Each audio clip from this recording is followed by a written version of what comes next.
এরপর প্রশ্ন হলো, রোজা রাখে কিন্তু নামাজ পড়ে না, তার রোজা হবে কিনা? একজন রোজা রাখে কিন্তু নামাজ পড়ে না, এর দৃষ্টান্ত হলো ওই ব্যক্তির মতো যে ব্যক্তি পরনের লুঙ্গি খুলে পাগড়ি পরে।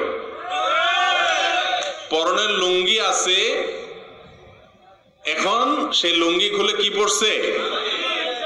অনেক সওয়াব হয়েছে না?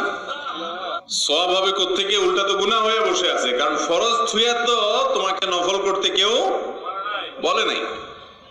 ঠিক একই ভাবে নামাজের গুরুত্ব হলো ওই সতর ঢাকার মতো, এটার গুরুত্ব সবচেয়ে বেশি।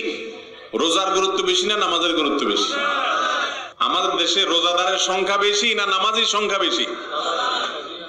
রোজাদারের সংখ্যা বেশি।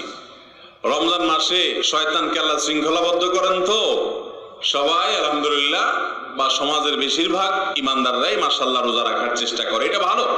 রমজান রোজাকে ছোট করা যাবে, এটা ফরজ কাজ, কিন্তু তার চাইতে বড় ফরজ হলো 5 ওয়াক্ত সালাত।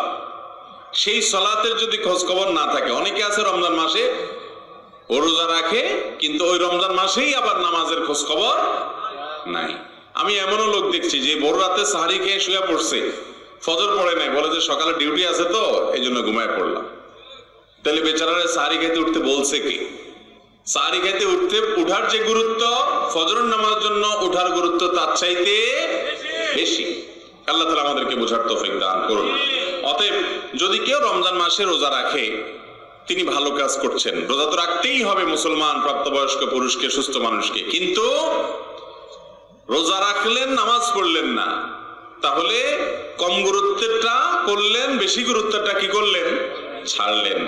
রোজা রাখাও ফরজ, নামাজ পড়াও ফরজ, বরং এটা বেশি বড় ফরজ।